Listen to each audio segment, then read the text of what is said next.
Morning student. Standard 12th English medium subject OC और BA chapter 1। Question number 7, what is organising. Okay, इससे पहले हमने देखा था व्हाट इज प्लानिंग। अब है सेकेंड ऑप्शन, जो इसका फंक्शन ऑफ मैनेजमेंट का जो सेकेंड पोजीशन आता है वो है ऑर्गेनाइजिंग।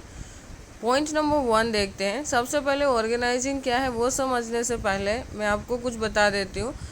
प्लानिंग, जो कि हम ये चीज़ें सोचते हैं कि हम प्लान करते हैं बैठ के कि हमें आने वाले फ्यूचर में क्या करना है, किस तरह से करना है, क्यों करना है, और उसी चीज़ों को जो आप प्रैक्टिकली जब कहीं पे भी इम्प्लीमेंट कर देते हो ना, वही होता है ऑर्गेनाइजिंग। यानी चीज़ों को, एम्प्लॉयज़ को, फाइनेंस को अलग अलग चीज़ छोटे छोटे पोर्शन में डिस्ट्रीब्यूट करना, उसी को हम क्या कहते हैं, ऑर्गेनाइज करना और ऑर्गेनाइजेशन करना। ओके, पॉइंट नंबर 1 दिया है, ऑर्गेनाइजेशन इज देख पा रहे हो, organisation is a structure for the assignment of authority and responsibility. Organisation एक स्ट्रक्चर है जो आपके पास जो भी अवेलेबल अथॉरिटी और रिस्पॉन्सिबिलिटी है उसको अलग अलग इंडिविजुअल के अंदर डिस्ट्रीब्यूट करना।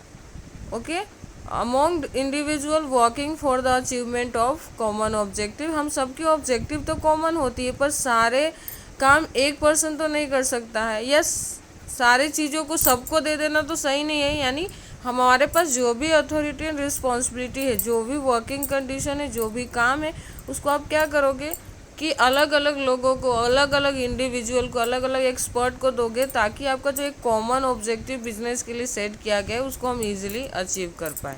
ओके, नेक्स्ट पॉइंट देखते हैं।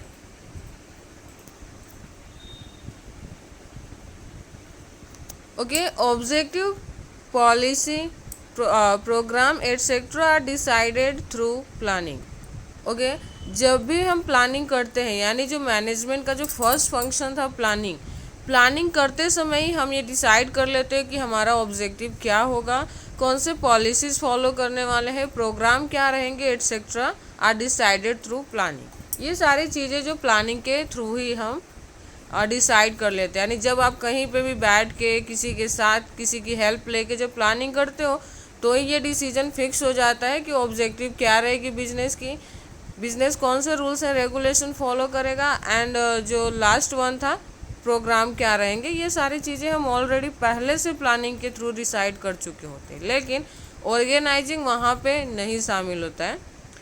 While executing plan organisation structure is frame. Okay, लेकिन जब उसी प्लान को आप प्रैक्टिकली कहीं पे एग्जीक्यूट करना चाहते हो, अप्लाई करना चाहते हो, तो वहाँ पे ऑर्गेनाइजेशनल स्ट्रक्चर फॉर्म्ड होता है, अपने आप वो बनता है। ठीक है,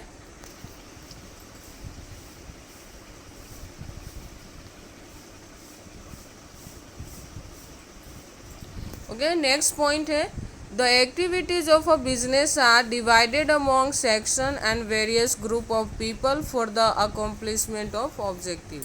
हमारे बिजनेस की जो भी ऑब्जेक्टिव होती है उसको हम अलग अलग सेक्शन, अलग अलग ग्रुप में डिवाइड करते हैं जहाँ पे लोग काम करते हैं, ताकि हम आसानी से अपने ऑब्जेक्टिव तक पहुँच पाए। ठीक है, for the accomplishment of objective, objective को कंप्लीट करने के लिए, फिनिश करने के लिए, गोल को अचीव करने के लिए हम ये जो है हमारे काम को अलग अलग ग्रुप में डिवाइड कर देते हैं। नेक्स्ट आ रहा है, organisation is distribution of authority and responsibility among the section and group get clarified with the formation of organisational structure.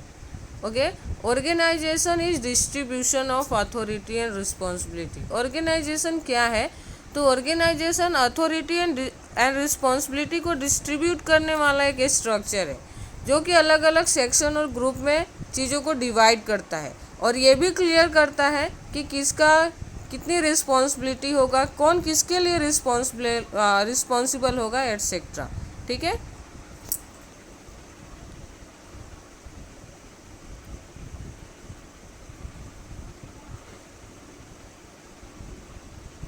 Okay, next point आता है जिसमें ये बताया गया है कि जो भी हम जहाँ पे भी काम करते हैं, या तो वहाँ पे कौन किसके लिए रिस्पॉन्सिबल होता है, कि कौन सा काम करेगा। अगर ये चीज़ें फिक्स ना हो तो काम करते समय हमारे बीच में ना इश्यूज खड़े हो जाते हैं। इसलिए ये डिसाइड कर लेना पहले से बेटर है कि कौन सा काम करेगा, कौन प्लान के ऊपर एग्जीक्यूशन करेगा, कौन सुपरविजन करेगा और किसकी क्या रिस्पॉन्सिबिलिटी रहेगी, ये सब हमें पहले से क्लियर करना रहता है। Issues like who will supervise.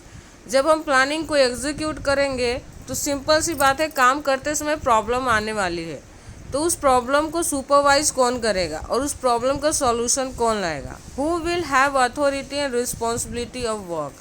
काम फिनिश करवाने की अथॉरिटी एंड रिस्पॉन्सिबिलिटी किसकी रहेगी।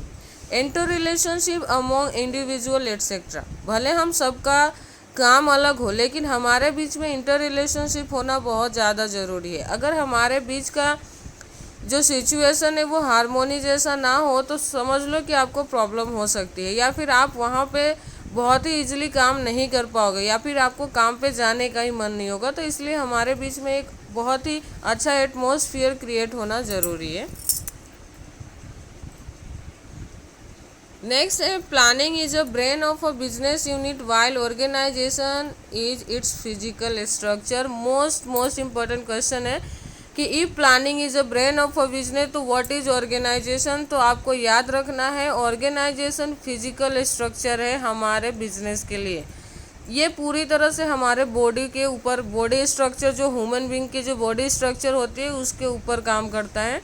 जैसे हमारा ब्रेन होता है और हमारे जो हैंड्स हैं, जो हमारे फीट होते हैं, वो सारे हमारे फिजिकल स्ट्रक्चर होता है। सेम है, जो मैनेजमेंट है ना वो हमारी बॉडी है, और ब्रेन है ना वो क्या है, प्लानिंग है। और जो हमारे हैंड्स है, जो हमारा जो लोअर बॉडी पार्ट्स है वो हमारे क्या होते हैं, फिजिकल स्ट्रक्चर होते हैं। तो आपको याद रखना है कि क्वेश्चन जब भी आए कि if planning is a brain तो व्हाट इज ऑर्गेनाइजेशन, और organisation is a physical structure तो व्हाट इज प्लानिंग। तो आपको याद रखना है प्लानिंग ब्रेन है और ऑर्गेनाइजेशन क्या है, फिजिकल स्ट्रक्चर है। ओके, नेक्स्ट देख पा रहे हो, function of a brain in the human body is to take intellectual decision. Brain का काम क्या होता है, तो बहुत ही इंटेलेक्चुअल डिसीजंस लेने। आपको पता है कि हमारे बॉडी में वो इकलौता ऐसा हिस्सा है जो कोई भी डिफ़िकल्ट सिचुएशन में बहुत ही प्रॉपर डिसीजन ले सकता है। यानी ह्यूमन बॉडी में जिस तरह से ब्रेन डिसीजन लेने का काम करता है, सेम एज जो मैनेजमेंट है उसका जो प्लानिंग फंक्शन है वो डिसीजन क्रिएट करता है, डिसीजन लेता है कि कौन क्या काम करेगा, कैसे करेगा, और उसी को प्रैक्टिकली अप्लाई कौन करता है, तो वो है organisational structure. And last point दिया है, while its implementation is done by various organs of the body। Same है जैसे कि हमारा माइंड सोचता है कि मुझे कल उठ के स्कूल जाना है, लेकिन माइंड स्कूल नहीं पहुंचा सकता हमें। माइंड हमें सिर्फ सिग्नल देगा, उसे स्कूल पहुंचाने का काम जो हमारा जो लोअर बॉडी पार्ट्स है वो मिलकर करेंगे। सेम एज प्लानिंग आपने कर तो लिया जो ब्रेन का काम था, लेकिन अब उसको इम्प्लीमेंट करने का काम कौन करेगा, तो आपका स्ट्रक्चर। जैसे कि इसमें दिया है, while it's implementation is done by various organ of the body. जिस तरह से हमारे ब्रेन इंटेलेक्चुअल डिसीजन लेता है, लेकिन उसको इम्प्लीमेंट करने का काम कौन करता है, तो बॉडी का जो डिफरेंट ऑर्गन है वो। सेम एज हमारा मैनेजमेंट के फंक्शन है ऑर्गेनाइजेशन। आई होप आपको समझ में आया होगा। Thank you.